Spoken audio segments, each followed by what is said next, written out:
Chris Lee and Blake Lovell of Southeastern 14 here. Blake, a huge weekend for the Southeastern Conference. We thought the Big 12 would win this thing, but the SEC comes out of it with a 6-4 edge, and not just that, got a couple of the bigger ones that were on the table in those games. Yeah, I did. I said it. I thought the Big 12 would win this thing, and we said As too. I just as did thought, I. As did I. well, it's Yeah. just a matchup thing.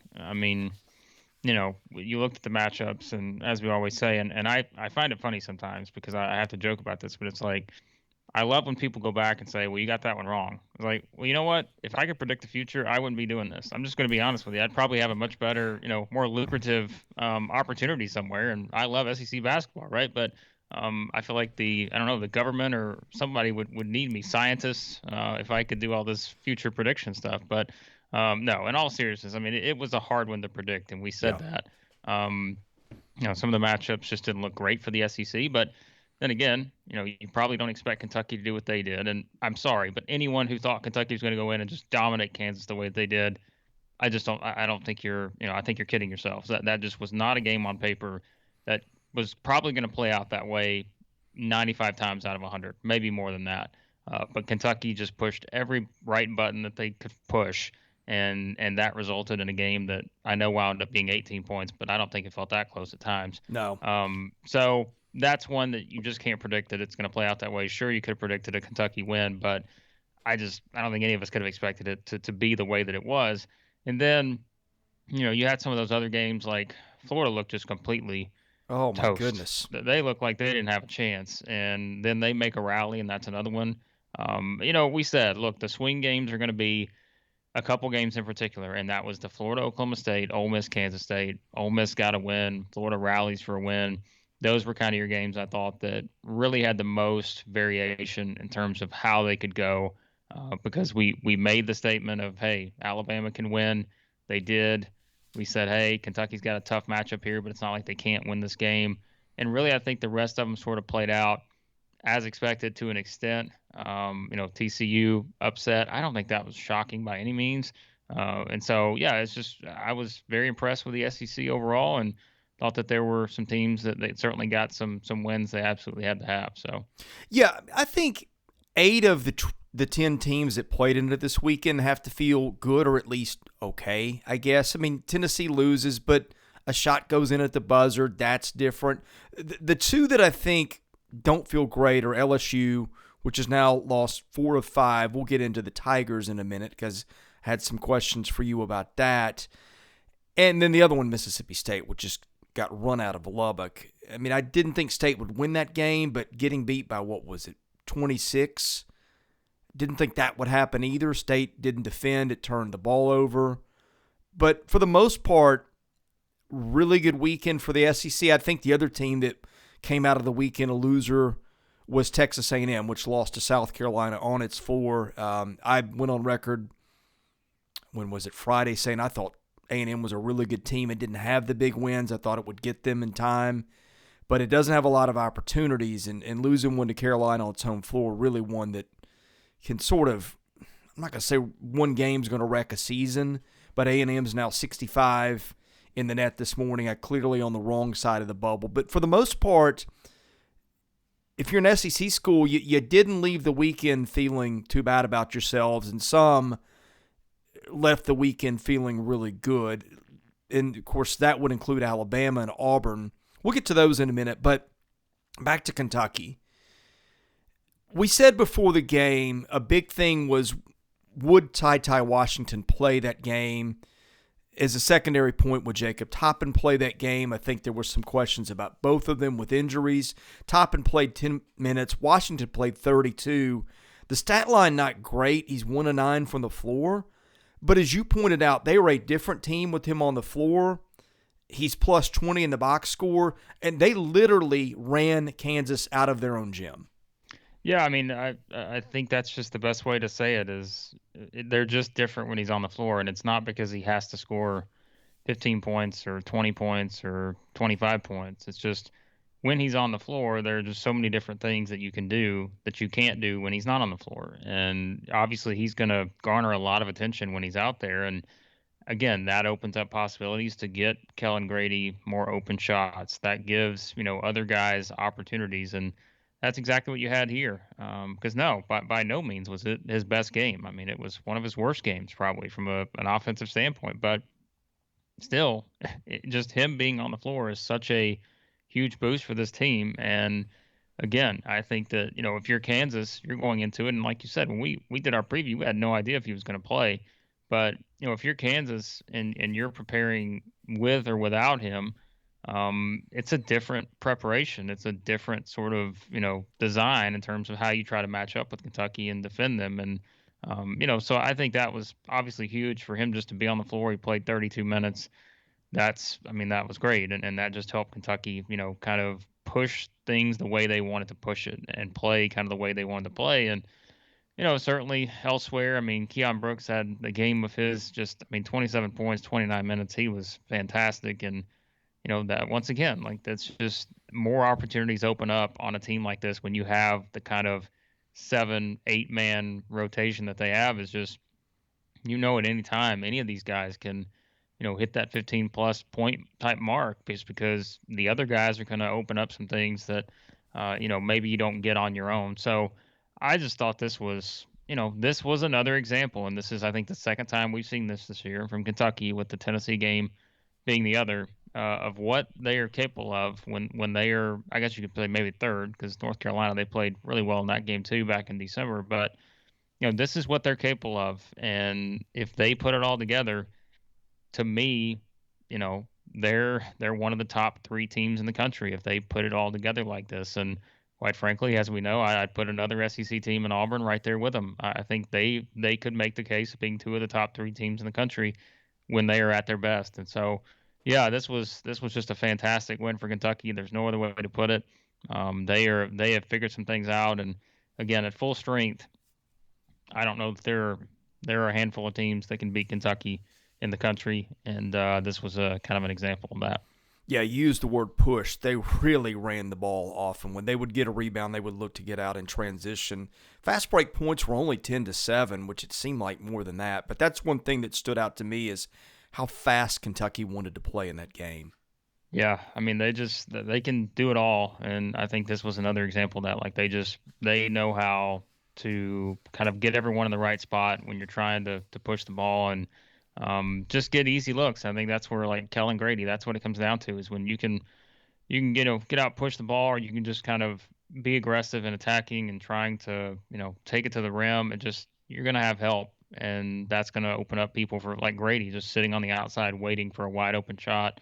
And so, yeah, I mean, him just 12 points, I'm sure doesn't look like a lot, but still, like, he hits 4 threes, and they were 4 big threes, in terms Yeah. of just where the game was at that point. And, it was one of those, I don't remember exactly when one of them was, but it's like, I remember him hitting one where I'm thinking, okay, if he doesn't hit this, Kansas comes down and scores. Maybe things, maybe that's where Kansas makes its run, but Kansas can never make its run. And yeah, that's a credit to Kentucky. They controlled this game from start to finish, and was probably not as close as the score indicated. So Yeah, and Kellen Grady is the quintessential does not take bad shots player. I mean, he knows his place in the offense. He knows they've got other kids who can score. He knows his role is different than it was at Davidson, and it seems like when he takes shots, they're good ones, and I think his percentages show it. But, boy, it was a bad omen for Kansas, it seemed like, when they had the scoreboard malfunction. Did you see video of that? I didn't see the video, but I saw a lot of people discussing it. Yes. Yeah, here's what happened if you didn't see it. You have those little scoreboards, the small ones over the tunnels in the corners of gyms, and there's a panel on the middle of it that's got the time and everything. And as the Kansas players were running out, the middle panel just flops down like the back hatch of a pickup truck and just smacks some poor kid in the face. Never seen that happen before. Probably will never seen that happen again, No. but it could have been way worse than it was. But okay, let's talk about our buddy George Costanza.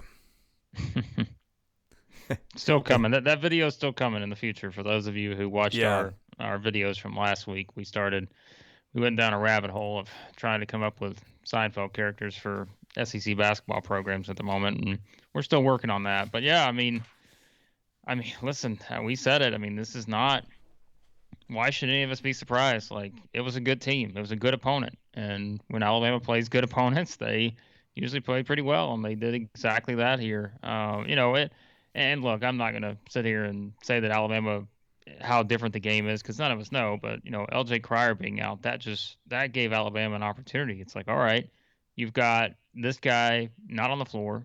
He's their leading scorer and he's not out there. How do you take advantage of that? How do you really kind of go at this Baylor team knowing that, he's not on the floor and he's someone that obviously would have given them a nice boost. But okay, Alabama, it's like, all right, now you take one guy out of the equation. So where do you sort of attack? How do you get your open shots and do those things? And I mean, they just sometimes the game is very easy in terms of sometimes you just have to make shots, and Alabama made shots. And I was pointing this out to someone yesterday. Think about just off the top of your head how incredible it is for a team to shoot 79% from two against Baylor. Like Whew. take a bunch of other teams out there, but just think about the way that Baylor plays defense and just Yeah. sort of the physicality you're going to get, the way they turn people over and yet Alabama shoots 79%, 22 of 28 from two in this game. That is one of the craziest stats I think I've seen in a little while, just because of the opponent, because it is Baylor. And, this is a team, as we said, that's all about defense and great, really good I mean, great offensive team, not a really good, great offensive team, but they're just so good on the defensive end too. And for Alabama to score the way that they did, I'm pretty sure I assume this was I think it was the first time anyone scored over. I don't know what the exact number was. I want to say it was probably over 75 against Baylor this year, something like that. And of course, Alabama puts up 87. So I mean, it was the performance Alabama needed. They did a lot of things right. We said it. I mean, it's one of those where you're going to be challenged against Baylor because you're going to have to hit some tough shots. And I thought they hit some tough shots, but they also took advantage of the open shots that they had. Um, and their defense wasn't perfect, but it was good enough. And sometimes that's all you need. And so yeah, another great win for Alabama. It goes without saying. There is no one in the country that has a better group of three wins than Gonzaga, Houston, and Baylor. And quite frankly, let's say we'll look ahead to these here in the next couple of videos we do, but with Auburn up next, Kentucky up next, even if Alabama wins one of those, Yeah. there you go. That adds to it, right? And then it would be okay. No one has a better four wins in the country than Alabama, but right now, no one has a better group of three with those three. And so, yeah, this was just another huge one for them. Yeah, two things. I thought their point guards played really well. Quinterly and Davison, who's playing better and more under control, it seems like, as he gets a little more experience. Shackelford was good again. Jawan Gary, 7 of 8 off the bench. But you mentioned the big wins. I mean, you try this on for size, okay? Alabama has got 3 wins over teams that could be 1 seeds. Their next 2 games are Auburn and Kentucky, both of which could be 1 seeds. And then they get another game against Kentucky later in the season. How crazy would that be at season's end if Alabama winds up with wins over 4 1 seeds and gets like a 5 because of the Georgias and Missouris and just the lapses they've had? Yeah. Yeah, I mean it's a possibility. It is, and that's kind of crazy to think about. I think with them it is like we said it. They've played the toughest schedule in the country. Um, but this is where getting these types of wins, you're able to take away some of those. And I mean, think about that, right? Like, and I was thinking about this yesterday. It's like in the span of 4 days, they lost to the worst team in the SEC, and then turn around and beat, probably one of the top 4 teams in the country. And it's just like that's college basketball. I know that's kind of the wording you could use, but that's not something you see a lot. And yeah, I mean they still got 2 games left against Kentucky. Remember that. The game against Auburn. As we said, I wouldn't be shocked if Auburn and Kentucky both wind up being number 1 seeds if both kind of play out the season the way that they're playing right now. I think that's a possibility without question.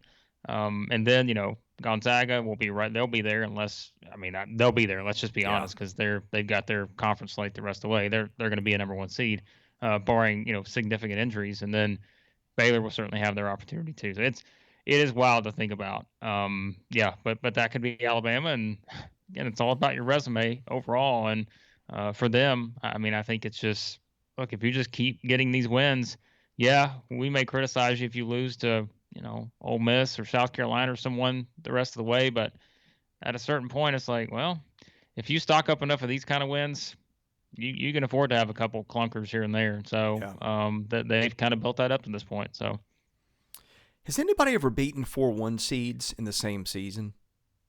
my guess is probably I don't even know where you would start with that because Yeah. it's such a variety, right? Like the chances of you playing Yeah. 4-1 seeds just by itself, like much less Right. beating 4-1 seeds. Yeah, I'd say that's probably not something that's happened before, but there may be someone out there that has a better grasp on that. Maybe, Yeah. maybe back in the day when there was less teams or something, I suppose. But yeah.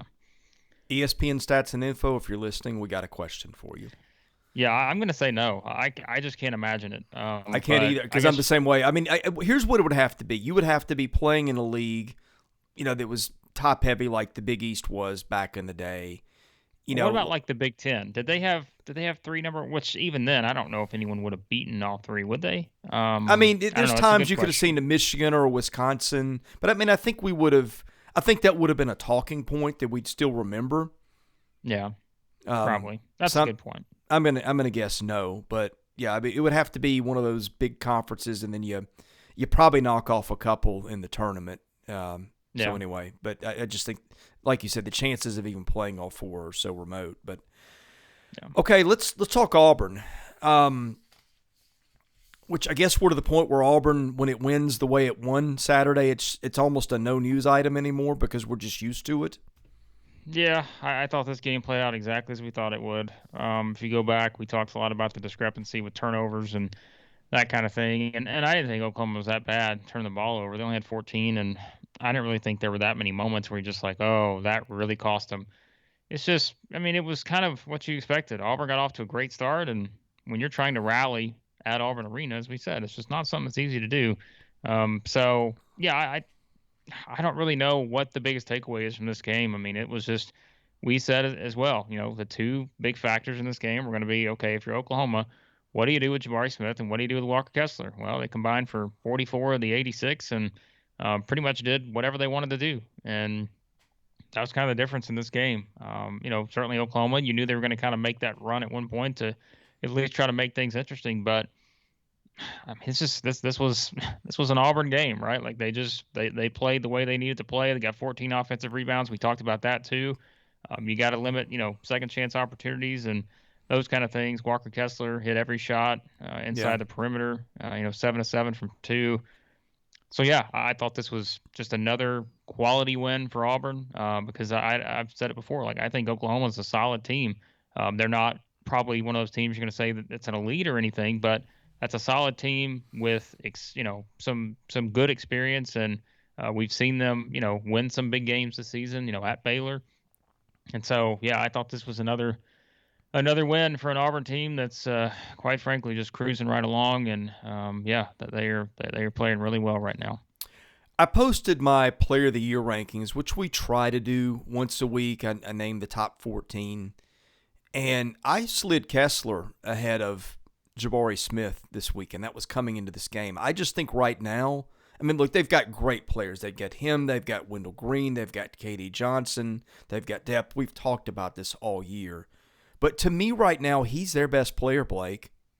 Yeah, I mean, and that's the thing is like we're doing player rankings based on what's happening right now. We're not doing it Yeah. based on the NBA draft, Right. and that's and it's like take your pick with either one of them, right? It's we said it's pretty much gotten to a point where there's a clear top three in terms of your top three SEC players. That's Sheboy, Jabari Smith, Walker Kessler. And if anyone wants to debate that, I don't know what you're watching. I think those are clearly the top three players in the Yeah. league right now. And again, that's not taking anything away from some of the other guys. But they are clearly the top three. And so, yeah, whatever order you put them in, hey, I think that it's just, I mean, I'm trying to think back, like even, and certainly there've been a lot of great players in this league, but I'm like, that top It's three right there. really top heavy. It's top Well, heavy with yeah, with superstars. It is deep with stars. Yeah. This league has got about as many really good players in it right now as I ever remember. Yeah, I mean, was thinking back Scottie to, Pippen Jr. is probably not a top 15 player in this league right now, and he was the yeah, preseason player of the year. I think like that.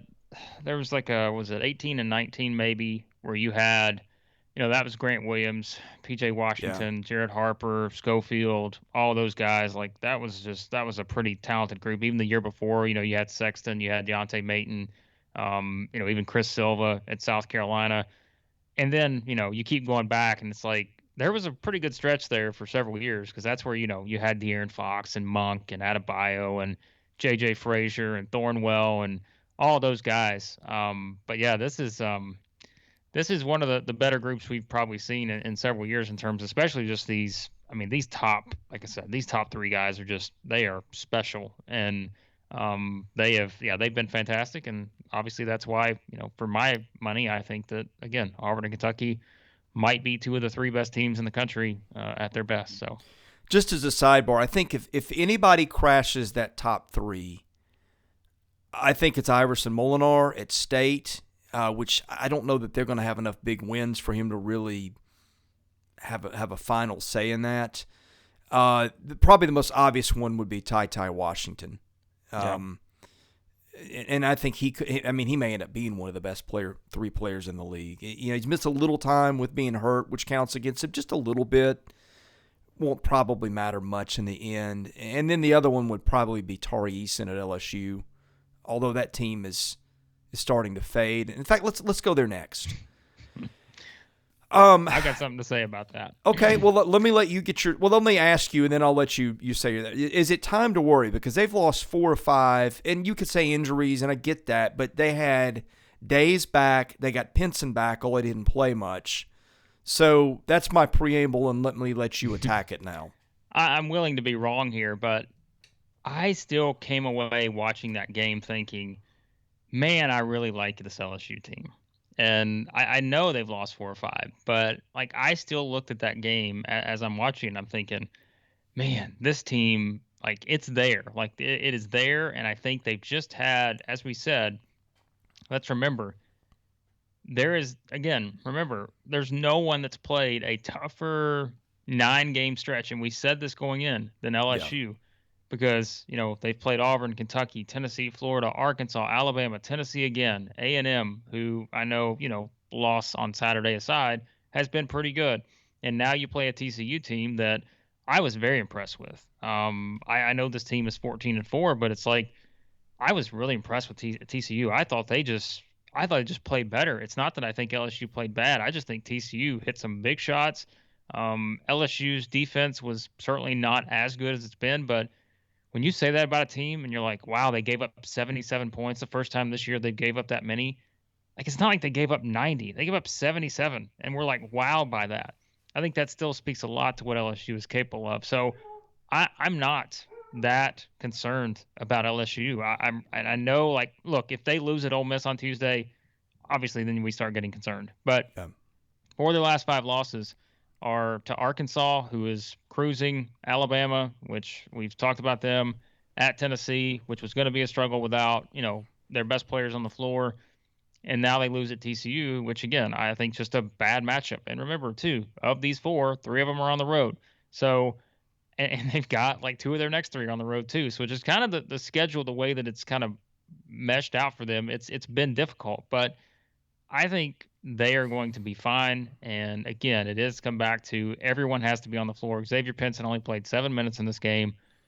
Until they get Darius Days, Xavier Pinson, Tari Eason, those guys on the floor at the same time playing 30 minutes a game, I think you're just going to have this. And yet I still came away pretty impressed by LSU. And quite honestly, I came away pretty impressed by TCU. I think that they are a team that, with Mike Miles, O'Bannon, even Emmanuel Miller. He didn't play great in that game. He got in foul trouble, but I came away pretty impressed with TCU. So, what do we make of Florida? Because the Gators were without Colin Castleton and his backup, just stunk up the gym against Oklahoma State, and then came back with a vengeance behind Tyree Appleby. I mean, I think Florida is still that quintessential bubble team, but that might have been a make or break half for Florida when we get to the end of the year, heading into the tournament, and look at this. Yep, we said this was a kind of your, game that could go either way in terms of what you see from Florida, and certainly halfway through you're thinking, "Ooh, this could get ugly," and yet they find a way, and I think that speaks to what Mike White's been able to get out of this team because, like we said, on paper we would not have expected Florida, to be able to do this without Colin Castleton to win a game like this in the manner that they did, not just beat Oklahoma State, but to rally the way that they did and to kind of make that sort of comeback. I would not have expected that without Colin Castleton on the floor, but yet they do it here. And one of the things we talked about too is for Florida, the best part for them is they have a very favorable schedule coming up. And this was the kind of win where if you can just get a win here, then you're like, all right, Missouri, Ole Miss, Georgia, that looks good. Like those are opportunities. And as we said, the thing for Florida though at this point is you've got to avoid losing those kind of games because you need to start finding some wins somewhere. Because right now, Ohio State's still their best win, but beyond that, do they have a win, against anyone else that's going to be a lock for the NCAA tournament? I don't think so. And so that's where I think, you start looking ahead and you're like, well, they got to figure this out. So that is the big part. And I think just to get a win like this was significant. Actually, they beat Florida State, right? I forgot about that one. So that's and beat. They got two good wins. Ohio State also. Yeah, Ohio State and Florida State. Yeah, those are the two that will be in the tournament. Yeah. So, but still, you've got to getting a win like that. I think you said it. It's a big opportunity because now you can build off of that, knowing you got a pretty favorable SEC slate over the next week or so. So yeah, it was huge, man. I think you give Florida credit because they just made plays, and Tyree Appleby played really well. It's fun watching him play when he gets going, and he can really impact the game. And but it wasn't just him. I mean, look at the balance they had, and that's the thing I was thinking about. It's like you saw him make some plays, but you also saw 5 other guys just make a play every now and then, and that's what you got to have when you're trying to rally, especially. It can't just be one guy. It's got to be a bunch of different guys that can make those kind of plays, and that's what they got. So I thought it was just a great win for Florida. Arkansas is now won 6 in a row, and it just seems like the formula is the same every night. It's a short bench. It's everybody contributing. Jalen Williams has been playing really well for them. He's kind of their Oscar Tshiebwe light of late. Again, it's the same thing we go back to. The schedule really hasn't allowed for a lot of big wins, but that's 6 in a row. They're 46 in the net this morning, and I think if the field is picked today, they're in. Yeah, they would be in right now. And this was another, nice win to have on your resume. I know West Virginia has now lost 5 in a row, but I still think that's a solid team without question. They have just had a brutal schedule, which you're going to have in the Big 12, but it's like it doesn't get any easier either. It's just I was looking at their schedule yesterday and I'm thinking, my goodness, you go from playing Kansas to Baylor to Texas Tech to Oklahoma at Arkansas. Now you got to go to Baylor here on Monday nights, and then you play Texas Tech after that. I'm like, my goodness. That's probably the toughest 7-game slate of anyone in the country, I would imagine. So, yeah, I think this was this was one that for Arkansas, great opportunity sitting right in front of you. They figured it out. As we said, you only need 5 on the floor. You don't have to have an 8, 9, 10-man rotation. You just need 5, and I think right now they've got 6. And that's good because it's working for them, and that's what you have to do. You have to make those adjustments. And I keep saying it, some of Muss's best teams, he's had guys that just maybe 5 guys that are playing 35 minutes a game. But if it's the right combination, that's all you need. And, he's got a 6-man rotation now that he's going with, and it's working. And I think he'll keep doing it. And, sure, some of those other guys will get some minutes sparingly if needed, foul trouble, those kind of things. But he's got his 6, and it's set, and it's working for him. So I think Texas A&M was the biggest loser of the weekend because A&M's got the same issue that Arkansas's got. It's got to get quality wins, although A&M's in far more dire shape at this point than Arkansas, which is in good shape. But excuse the rambling. Here's what I'm getting at. While you're waiting to pile up good wins, you can't lose at home to South Carolina, which suddenly is playing fairly well. Yeah. I just you can't lose that game. There's No, no other way to put it. You just can't. A&M's got to, yeah. I mean, the good thing for them is they've still got opportunities, but I mean, the problem is a lot of those opportunities are going to come on the road. I'm looking at their schedule here. Tennessee's on the road, Auburn's on the road, Alabama's on the road. So, and even the games you play at home, LSU, that's a quality win. Florida is kind of on that. That's going to do something for you. I don't know how much it winds up doing for you. And then it's like Mississippi State, who right now is, probably not in. not in. So I think that there's not a lot of opportunities left for Texas A&M, and so to lose one like that, this is where okay, maybe you would love to try to find a way to go on the road and beat Tennessee. I think it's going to be a challenge, but yeah, it was disappointing because we thought that their 3-game losing streak was mainly just a product of who they've been playing, and all those games were close, right? Like we said, I Yeah. mean they had chances against Kentucky, Arkansas, and LSU. They couldn't make a couple plays here or there, and that was the difference. But now, you got to start finding some wins, and so yeah, pretty disappointing. South Carolina, I mean, it's like just who's going to step up on any given night and give them credit. I mean, they've won 3 in a row now, and I don't think it's been against the best competition with Georgia, Vanderbilt, and now A&M, but you got to find wins, and now they're back to 500 in league play. And Yeah. hey, that's maybe the Frank Martin special, where just when you think they're out of it and you're going to put them at the bottom, all of a sudden they start making a move, and maybe they wind up being a team that finishes in the top half of the league, and we'll see. But yeah, I think the bigger takeaway is just A&M's got to figure some things out, but. Maybe in a week from now, after South Carolina plays Mississippi State and Tennessee, if they get one of those two, then I think the bigger discussion becomes South Carolina. So Yeah, James Reese the fifth had been playing really well for the Gamecocks lately. They fly under the radar with all these other big teams and big players, but let's give that guy a shout.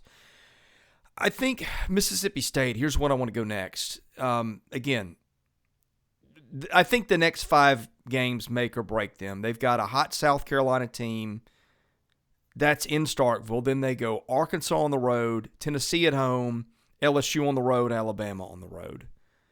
I don't know. I don't know if they've got enough in them at this point. We probably need to win 3 of those games, Blake.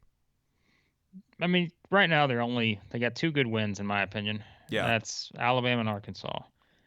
Um, Because here's the rest of their schedule: Missouri, Carolina, Vandy, Auburn at home. I mean, I don't think they'd win, but in Starkville, you got a fighting shot, I guess. Actually, Ken Palm gives them a 31% shot. And then at A&M, which I don't know that that'll help at that point. But here's my point. That's their opportunity to rack up big wins. It's right in front of them in this next 2 to 3 weeks. yeah, I mean, I think for Mississippi State, it's like, yeah, it's like 3 of those. What 3 of those next 5 are Arkansas, LSU, Alabama. That's just man, that's a test. I'm not sure what to expect from this team at this point. I didn't. We said going in, I didn't love this matchup at all because to me this felt like a Texas Tech team that could sort of defensively push Mississippi State in a lot to take bad shots to kind of put them in positions they didn't want to be put in. And Iverson Molinar, we knew that was going to be the key for them, and they just Texas Tech did whatever they want defensively. And yeah, it's no doubt it's disappointing for Mississippi State coming off that game in Kentucky. I said, I thought they could have a little bit of a letdown just because of how close they were to winning, at Kentucky. And yeah, this was a big letdown. So they've got to start finding wins. I think they'll have their chances, but yeah, right now I think this is probably one of those teams that is on the outside looking in. Certainly, if it was, we filled the teams right now, that would be where they would be. But I don't know if they're going to get there. And we'll find out, over the next 2 weeks. But I think that right now I don't have a ton of confidence in this team. So if they don't get there, this will be Ben Hallen's 7th year. It would be 1 tournament appearance.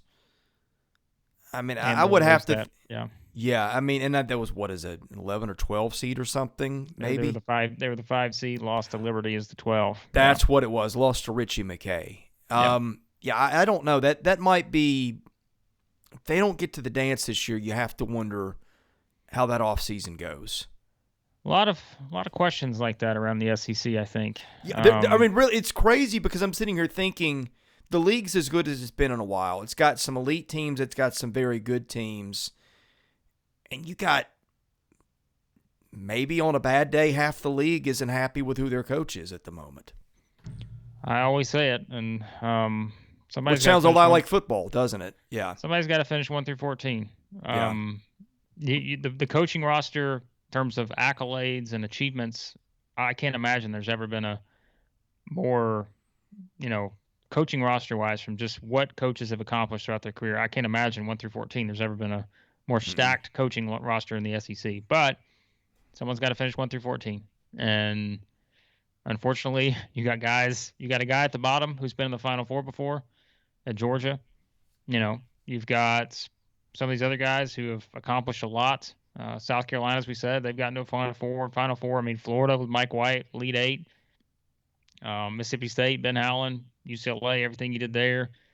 But yeah, it's just somebody's got to lose games, and it's tough. And that's what we said. It's if this was what a decade ago, these coaches would be fine as long as they hit 20. You get 20 wins, you're okay.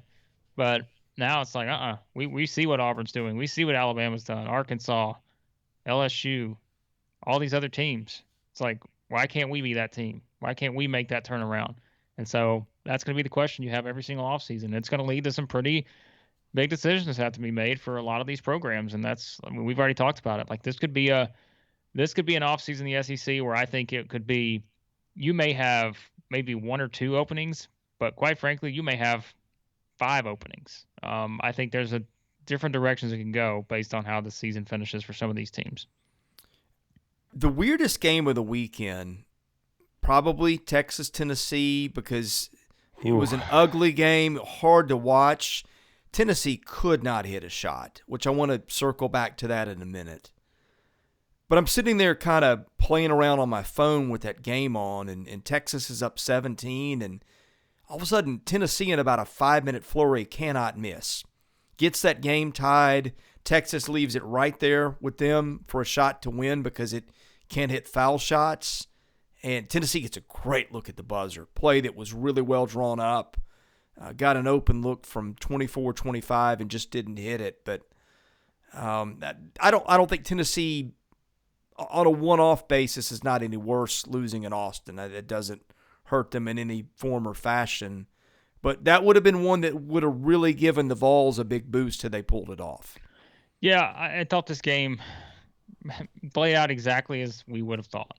We said going in, these are two teams that this is going to be a grind based on how they play defense. And when you match those two teams like that up against each other, low possessions, slower sort of pace that Texas wants, and that's what you got here. And Tennessee had 32 points with it was like 6-7 minutes left in the game, and then they make that rally like you talked about. And I just I think we predicted Texas to win this game. So if you're Tennessee and you lose, I don't think it's like the sky is not falling or anything.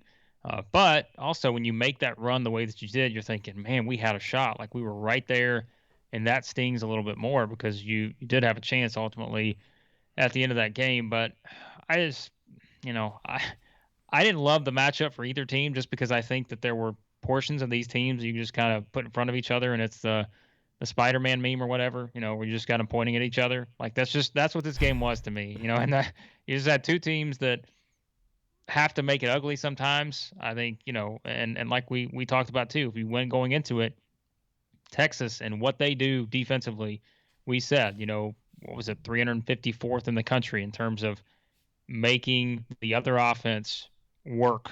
And, 19 seconds, I think, was the number of the average offensive possession length for their opponents. So they're going to make you work offensively. And they did that for Tennessee for the majority of the game. Again, outside of this one little flurry towards the end of the game, they're just in complete control here.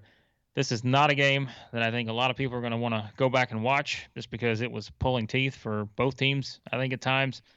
But give Tennessee credit for making the rally.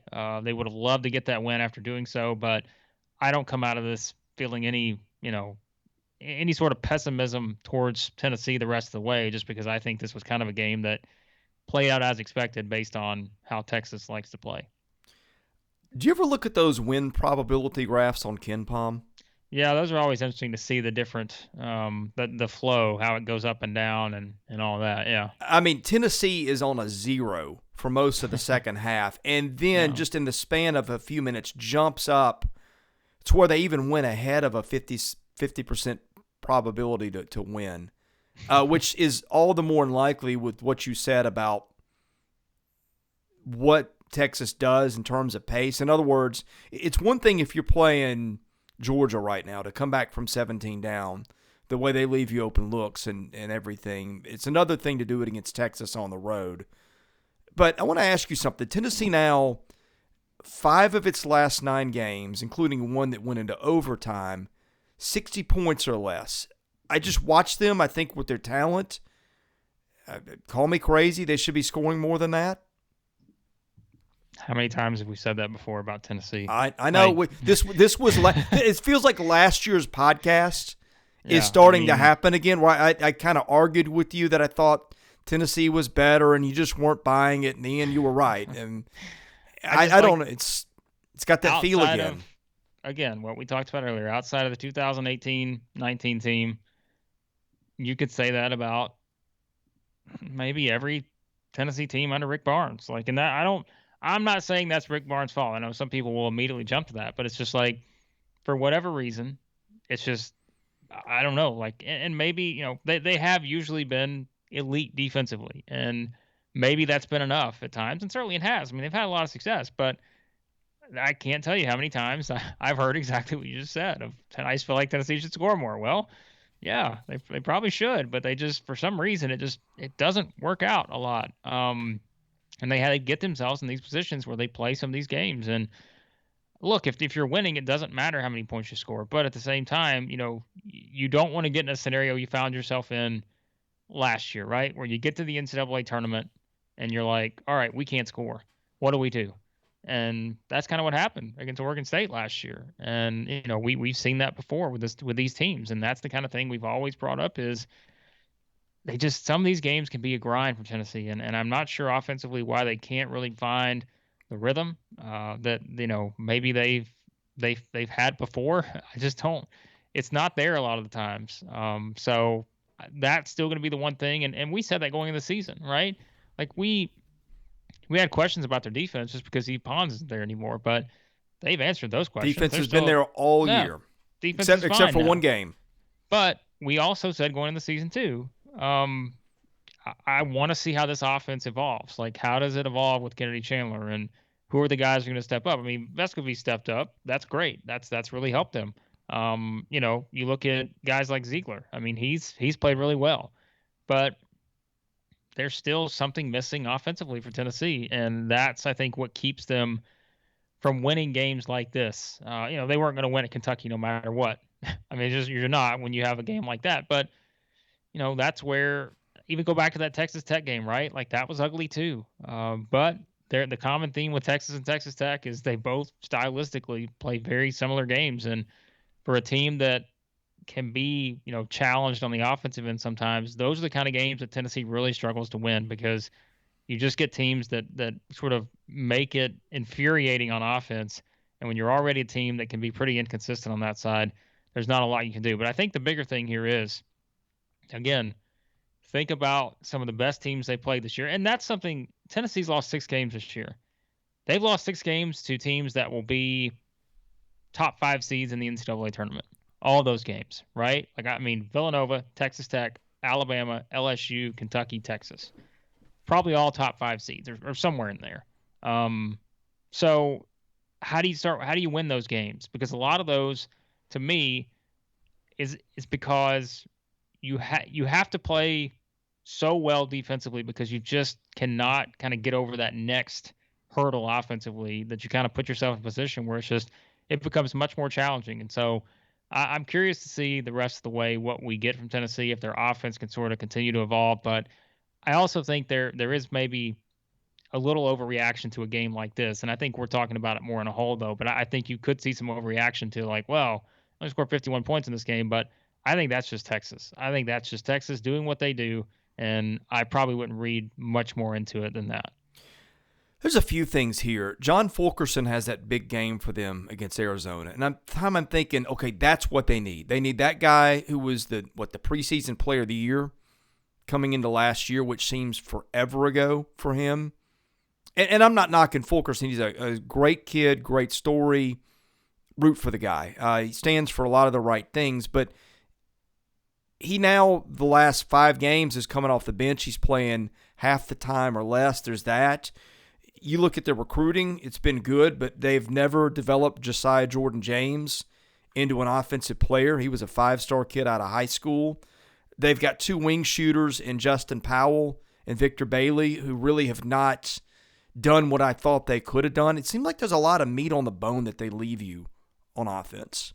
Yeah, I think that's been the theme the past couple of years. There's a lot of potential, but it seems like you don't ever really get everybody on the same page at the same time. And I think that's kind of what I think I said that last year. That's what it seems like to me is you may have a couple guys here or there that put up some points, but like you even go back to last year, right? And outside of, I'm pulling this up now because I was interested to look at this, but they had some pretty big offensive outputs last year. But it was just, but then it's like they would come back and score 40 something, and it's just like that to me, like, for example, I'm looking at this here, they score 81 last January and beat Vanderbilt by 20 at home.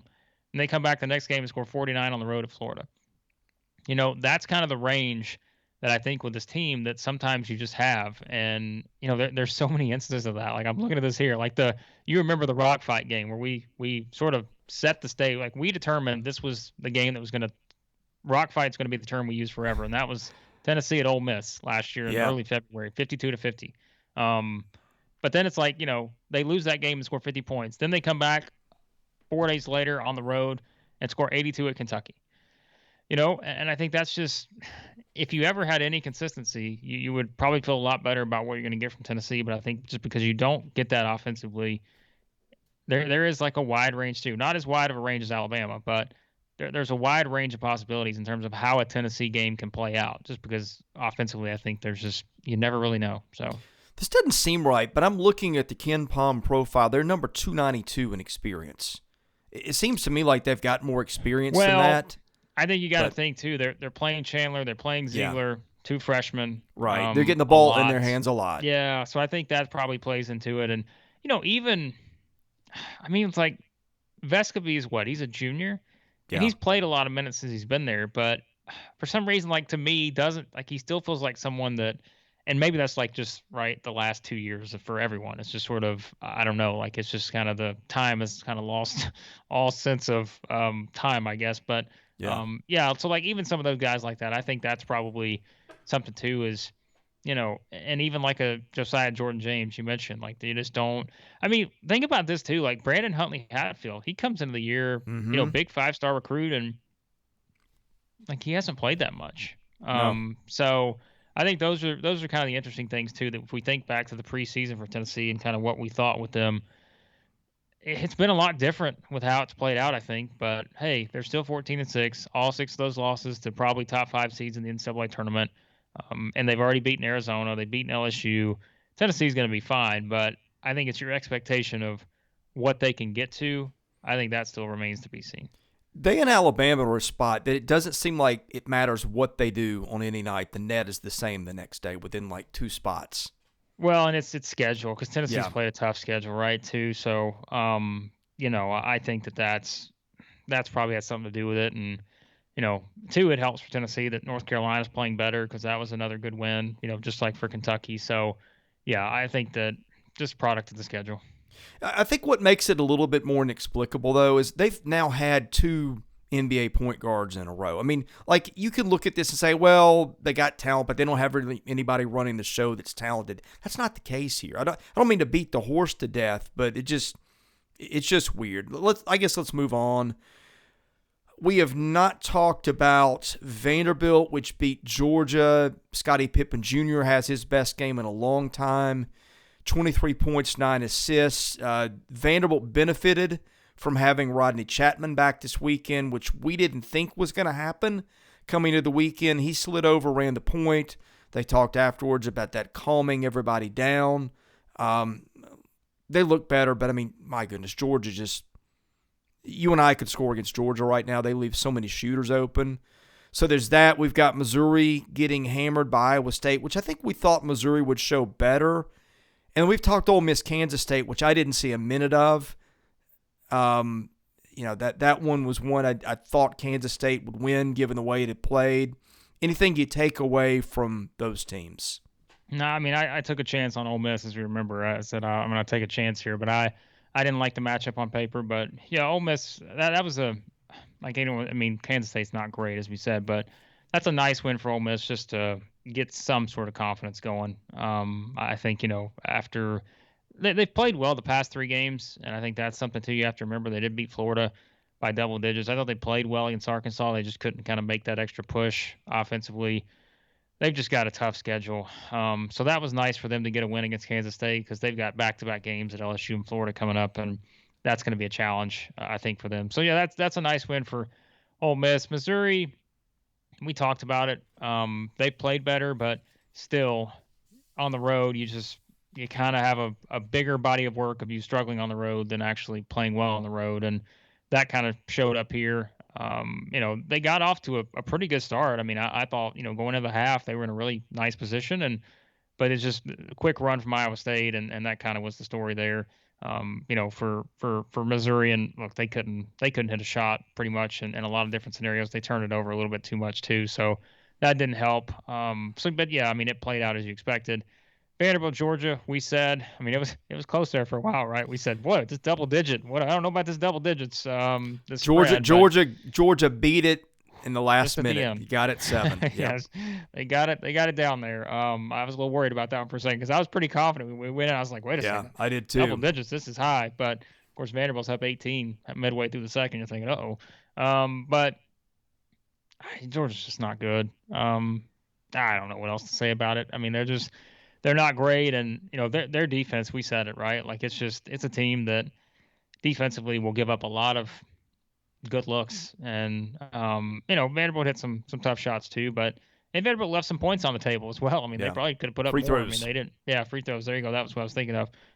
So yeah, nice. I mean, I don't know if you're not going to qualify it as a good win for Vanderbilt. It's like, it's good to avoid a loss like that, I guess, is probably the best way to put it. And we said it was kind of a must win, right, for Vanderbilt. I mean, it's just, you kind of have to win a game like that knowing you got Kentucky coming up next. And, I mean, 4 of their next 5, we mentioned it, Kentucky, LSU, Tennessee, Auburn. Ooh, 3 of those 4 are on the road. And then you got Missouri sprinkled in there too. So not a favorable schedule for this team coming up. So you had to have that one, and I'm not really sure, if our expectations change for either of these teams coming out of this. No, I don't think mine really have. Although with Chapman back for Vandy, that helps. Right. But as you pointed out, the meat grinders coming up, I don't think they win that any much in front of them with or without him. So, yeah, maybe they get to the last 5. Where you got teams like Mississippi State, Ole Miss, Florida, where the season could be going bad. Those are who wants it more games, but and Georgia's going nowhere. So anyway, parting thoughts. Got anything else we didn't cover? No, nice weekend for the SEC. Again, some teams picked up some great wins just to kind of add to the resume. Alabama, the biggest one, I thought, just based on where the team was at. Kentucky's, though, without question, the most impressive team, I thought, of the weekend. And yeah, so now back to league play, and we enter the second half of the stretch run here, and we'll see. Still a lot to be determined. Previews coming for games at Tuesday and Wednesday. If you've not subscribed, please do that. That really helps us out. He's Blake Lovell. I'm Chris Lee. We've got plenty more SEC basketball coming up this week. And, some baseball coming really soon within the next week. So be sure, again, hit the subscribe button. We look forward to bringing you a lot more content as the week goes on.